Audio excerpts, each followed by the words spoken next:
이병헌의 상황실 2부 시작하겠습니다. 예고해드린 대로 원로 언론인임에도 현역 같은 왕성한 활동을 하고 계신 조갑제닷컴 대표를 모시고 이번 지방선거에서 국민의힘과 보수 세력은 과연 어떻게 될 것인가 이런 주제로 이야기를 나눠보도록 하겠습니다. 조 대표님 안녕하세요. 예, 안녕하세요. 예, 출연해 주셔서 정말 감사합니다. 고맙습니다. 지난해 10월 오마이TV에 오셨었어요. 예. 이제 4개월 만인데 그렇습니다. 예. 그 사이에 참 많은 일이 있었던 것 같습니다. 윤석열 내란 심판 1심 선고도 있었고 지금 지방선거가 98일 앞으로 현재 이제 어느덧 성큼 다가왔고 근데 지금 국민의힘은 좀 매우 혼란스러운 상황인 것 같아요.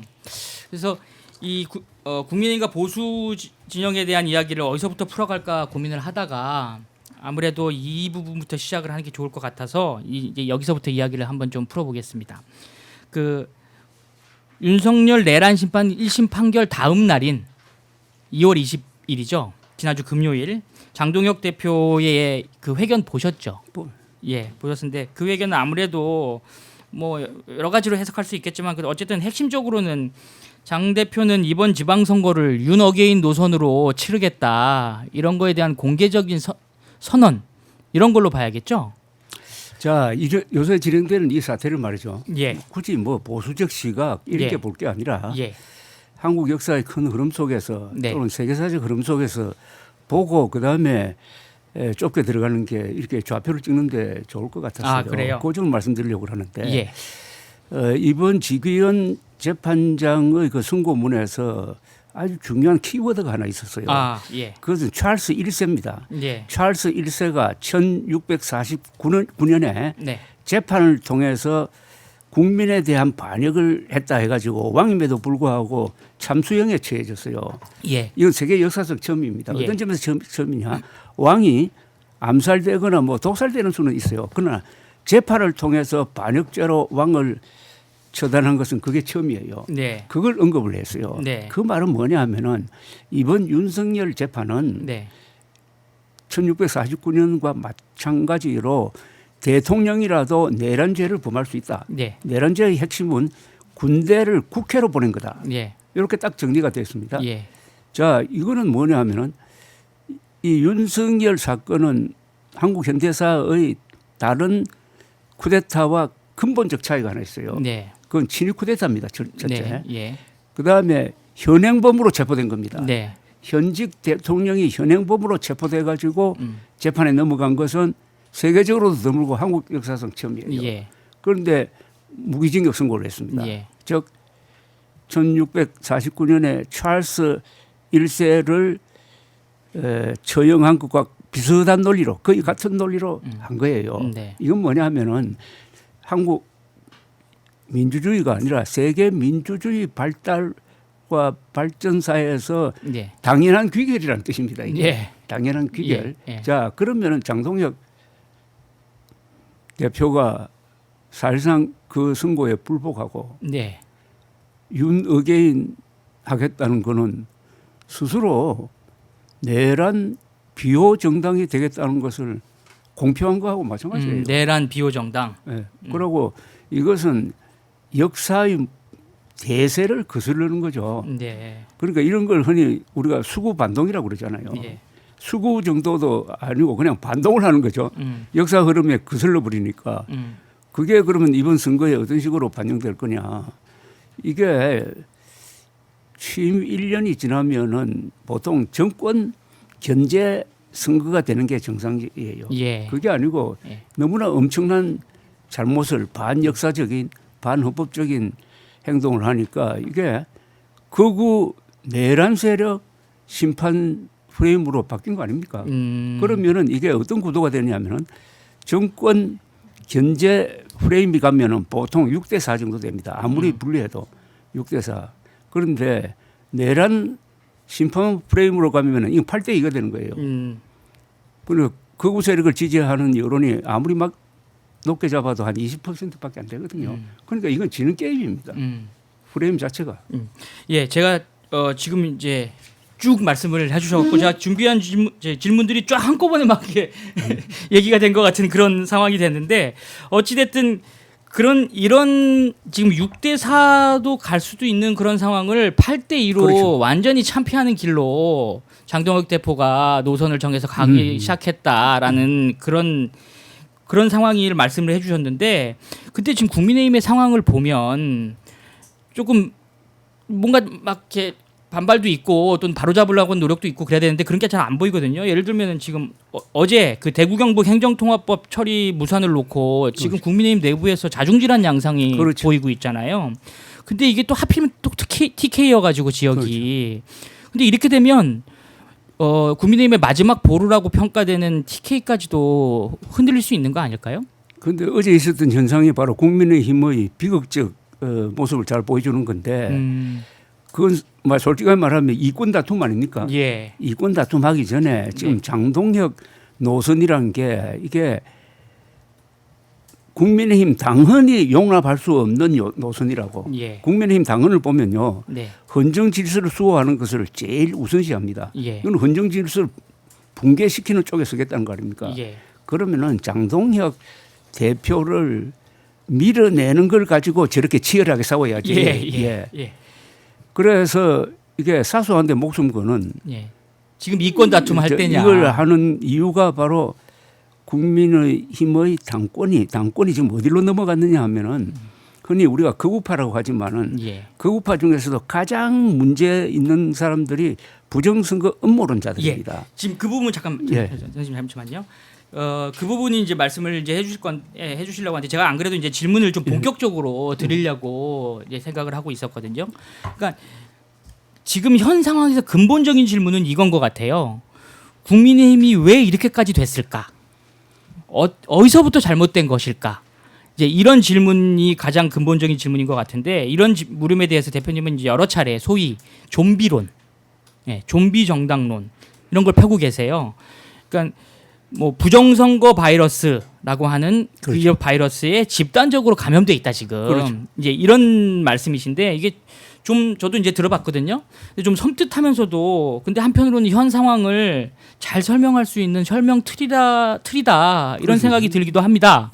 그래서 간략하게 좀비론, 좀비 정당론 이 핵심을 조금 설명을 좀 해주십시오. 부정선거 음모론은 2013년에 예, 2014. 김어준 씨가 만들었는데 예, 그게 그쪽 진영에서는 네. 깔끔하게 그걸 정리를 해버렸어요. 네. 이거 오래 하다가는 사전투표율이 떨어지겠다. 우리한테 손해다. 그런데 2020년 4월 총선 이후에는 이게 또 그때 미래통합당 쪽으로 넘어와 가지고 그게 퍼졌는데 미래통합당 그다음에 이제 국민의힘이 이걸 정리를 못했어요. 이게 사실이 아닌 줄 너무나 잘 알면서도 그걸 주장하는 사람이 아주 극성으로 이렇게 활동하니까 이걸 안에서 그냥 어영부영하다가 덮는다고 하다가 그 실패를 했습니다. 그래서 어마어마한 속도로 퍼져버렸어요. 그때 책임이 있는 겁니다. 왜 민주당처럼 자체 정화를 못하느냐. 2020년 때 2020년 4월에 네. 4월 이후에 실패를 했어요. 그때 국민의힘 쪽 전신인 그 당에서, 미래통합당. 예, 그다음에 이제 참패했을 때 선거죠. 국민의힘이 넘어왔는데 예. 자 그러다가 2024년 4월 총선 때 이게 마무리가 됐어요. 왜냐하면은 그때 장동혁 씨가 사무총장 하면서 선관위를 막 압박을 해가지고 부정선거 음모론자들의 의심을 해소해야 될 것 아니냐. 이래가지고 개표할 때 한 단계를 더 넣었어요. 그러니까 수검표 과정을 한 단계를 더 넣었습니다. 예, 맞아요. 지금도 이게 수개표예요. 네. 전자개표 아닙니다. 네. 그래도 넣을 필요가 없는데 선관위에서 필요 없다고 했는데 넣었는데 넣어보니까 어떤 결과가 나오냐. 2,800만 표를 개표를 했는데 네. 단 한 표 오차도 없었어요. 네. 완벽하게 정리가 됐습니다. 네. 그런데 12월 3일 윤석열 당시 대통령이 비상계엄령을 선포하면서 부정선거 음모론을 들고 나온 거 아닙니까? 네. 그래가지고 걷잡을 수 없이 이게 퍼져버린 거예요. 갑자기. 아니 생각해 보십시오. 현직 대통령이 부정선거 있다고 주장을 하면서 선관위로 군대까지 보냈으니까 네. 보통 사람들은 안 믿겠습니까? 아, 이거 뭐가 있나 보다. 그러니까 이게 완전히 윤석열이라는 사람은 부정선거론을 퍼뜨리면서 국가와 민족에 씻을 수 없는 범죄를 저질렀어요. 그러니까 정리하면 이제 정리가 될 수 있을 것 같은 상황이었는데 예, 예. 이게 내란으로서 갑자기 다시 한번 확 걷잡아서 그러니까. 퍼졌다. 자, 그러니까 누가 많이 감염이 됐느냐 하면은 예. 진보층은 지금 거기 넘어간 사람이 5%밖에 안 돼요. 한때 보수의 30%. 아마 국민의힘 당원들은 그보다 훨씬 더 높을 거예요. 그게 감염된 사람들이 한 50%될 거라고. 이런 사람들이 바로 극우파를 만들어 가지고 그 극우파가 지금 장동혁을 앞세워 가지고 국민의힘의 당권을 장악을 하고 국민의힘을 숙주로 만들고 있는 거예요. 일종의 기생충 같은 역할을 해가지고 숙주를 만들어가지고 국민의힘의 영혼을 장악해버린 거예요. 영혼, 뇌수. 그리고 국민의힘이 미쳐버린 겁니다. 미쳐버리지 않으면 어떻게 지금 같은 행동을 합니까? 영가시란 그 영화 보셨는지 모르겠지만 영가시라는 기생충이 있어요. 그게 철사벌레라 해가지고 아주 네. 길쭉한 건데 이게 저 뭡니까? 뭐 메뚜기 이런 사막이나 메뚜기 이런 데 들어가 버리면은 맞아요. 들어가서 이상한 신경 전달 물질을 뿌리면은 그 숙주가 미쳐버려요. 네. 미쳐가지고 물로 뛰어드는데 물로 네. 뛰어들면은 몸 안에 있던 나와서 응가시가 알을 바깥으로 배고. 네. 나와서 알을 놓는다고. 예. 그러니까 지금 극우파는 자기들이 살기 위해서 국민의 힘을 미치게 만들고 있다. 그래서 좀비가 되었다 이렇게 생각합니다. 대표님. 좀비 영화는 좋은 소재예요. 예. 네, 오마이뉴스 박소희입니다. 예, 예. 그 방금 이제 국민의힘이 좀비 바이러스에 감염이 됐다 이렇게 총평을 하셨는데 사실 바이러스에 감염이 됐으면 지금 치료를 해야 되잖아요. 아니면 뭐 예방을 할 백신을 찾든가 해야 되는데 지금 마땅한 어떤 얘기들이 없는 것 같고 이 진보 진영 쪽에서는 그 해법으로 정당 해산해야 되는 거 아니냐 이런 말들까지 나오고 있는데 좀 이런 얘기들이 바이러스 치료에 도움이 된다고 보시나요? 이거는요. 내가 2020년부터 지금까지 그 사람들하고 싸워오고 네. 있는데 단 한 사람도 그 감염됐다가 치료된 사람 못 봤어요. 아 그래요? 이건 한번 걸리면요 불치병입니다. 어떡하나요 그러면? 그러니까 주변을 괴롭힙니다. 증상이 부부 사이도 나빠지고 부자 모녀 사이도 나빠지고 동창회도 깨지고 예. 무슨 저 협회 이런 것도 이런 사람들 들어오면요. 예. 그래서 제가 이야기합니다. 건국 이후에 공산주의와 부정선거 음모론은 절대 악입니다. 똑같아요. 그 폐해가 똑같아요. 오래 갑니다. 아니 근데 치료할 수 있는 방법이 없으면 너무 절망적이잖아요. 이제 시간이 가면 해결해 준다. 시간. 그런 게 하나 있고 아니면은 부정선거 음모론을 주장을 해가지고 돈벌이 하는 사람 그걸 이용해가지고 정치를 하는 사람 그걸 이용해가지고 자리를 탐하는 사람은 형사처벌해야 됩니다. 그러니까 뭔가 몇 사람은 감옥에 보내야 돼요. 이렇게 국가와 민족에 나쁜 짓을 하고 공동체를 파괴하는 사람이 언론의 자유를 빙자해가지고 계속 거짓말을 하도록 놔둘 수가 있습니까? 지금 중요한 말씀을 하셨는데 이런 그 부정선거 음모론을 가지고 돈벌이를 하는 사람, 돈벌이 한 사람. 예, 그리고 그다음에 그거 가지고 이용해서 정치하는 사람, 이런 사람들은 뭔가 조치를 해야 된다, 예, 감옥에 보내야 된다라고까지 말씀을 감옥에 하셨어요. 보내야죠. 예. 좀 구체적으로 그럼 돈벌이를 한 사람들은 누구라고 보시는 거예요? 뭐 유튜브들 뭐 이런 건가요? 유튜버들을 비롯해가지고 예. 뭐 많잖아요. 또 예. 그 사람들을 비호해주는 정치인이 있잖아요. 예. 그 사람들을 무슨 스승처럼 모시고 와가지고 강연한 사람도 있잖아요. 그 국회의원들 있잖아요. 예. 어떻게 그런 사람들이 예. 공직을 맡을 수가 있죠? 그래서 이번 이 지방선거에서 자칫 잘못하면은 그 감옥에 가야 할 부정선거 음모론자들이 공직을 맡게 될 가능성이 있어요. 아, 국민의힘- 공천을 받을 그렇죠. 공천을 받을 것 같고. 국민의힘 후보로 나와가지고 예. 아니 그럴 가능성이 많은 게 지금 공천관리위원장이 이정현 씨, 예, 그렇죠. 아니, 이분이 예. 윤석열 계엄 아주 찬송하는 사람 아닙니까? 예. 계몽령, 예. 계몽령에 감독했다는 사람이죠. 예. 그다음에 당무감사위원장 이호순 교수라는 사람이 예. 이 사람 부정선거 음모론자입니다. 예. 그죠? 네. 그다음에 윤리위원장은 이 사람은 윤석열파로 분류를 해야 될 사람이죠. 예. 이 공천에 굉장히 중요한 세 사람입니다. 예. 세 사람이 그중에 뭐 컬트 그룹이라고 불러야 될지 그 그룹에 속하는 사람이 공천에 개입하면은 앞으로 그동안에 부정선거 업무론 외쳤던 사람, 네. 윤핵관 외쳤던 사람을 특별 우대해가지고 공천하겠다는 이야기 아닙니까? 그래서 이번에 실제로 그렇게 공천이 많이 될 거라고 보시나요? 될 걸로 보죠. 가장 어느 곳이 그런 공천이 좀 유력할 걸로 예상하시나요? 지금 뭐 경상도 쪽에 많이 원하겠는데 어느 지역에든 그 사람들이 그런데 이제 그 사람들이 젊은 사람들이다. 물갈이 한다. 이런 명분으로 밀고 들어올 거예요. 예.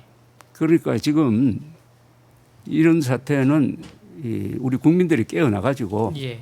그 사람들이 평소에 뭘 했는지를 예, 이걸 예. 인터넷을 뒤져가지고 딱 예. 꼬리표를 달아야 돼요. 근데 이게 듣고 있으니까 굉장히 정말 섬찟하고 뭐 이게 좀 마음이 그런데 이 아까 말씀하시기를 그 바이러스에 감염된 그 비율이 한때 뭐 보수 진영에서 한 30%까지도 됐다. 근데 국민의힘은 지금 더 높을 것이다. 국민의힘 당원들은 더 높아요. 예, 당원들은 더 높을 것이다 이런 말씀을 하셨어요. 근데 당원들은 뭐 그렇다고 쳐도 지금 이제 의원급 또 이제 뭐 또는 중진급 이런 급들까지도 그 정도나 된다고 생각을 하시나요? 국회의원들이야 단 한 사람도 그거 믿는 사람 없죠. 아, 이게 문제가 있는 거예요. 단 한 사람도 믿지 않으면서 그 사람들한테 끌려가고 공개적으로 이렇게 하면 우리 망하니까. 그러니까 진짜 감염된 건 아닌 거가 아니다. 그렇죠. 그러니까 더 문제지. 거짓말인 줄 알면서도 거짓말쟁이한테 끌려가는 게 지금 국민의힘 의원들 다수 아닙니까? 왜요? 그럼 왜 끌려가요? 아니 당원들이 음, 음모론에 감염된 사람이 더 많으니까 또 당권을 쥔 사람이 그쪽 편이니까 이 사람들이 싸워야 되는데 싸우려면 용기가 필요하죠. 머리는 좋아요 다. 근데 머리 좋은 사람 많아도 용기 있는 사람은 어딜 가나 찾기가 좀 힘들어요. 적어요. 소수예요. 그렇더라도 이 상황은 묵과할 수 없는 그러니까 부정선거 음모론자들이 장외에 있어도 이렇게 시끄러운데 이 사람들이 국힘을 숙주로 해가지고 정치관으로 들어온다. 기생하고. 공직자가 된다고 네. 했을 때의 상황은 상당히 오랫동안 한국 사회의 골칫덩어리가 될 것이다 이렇게 봅니다. 이거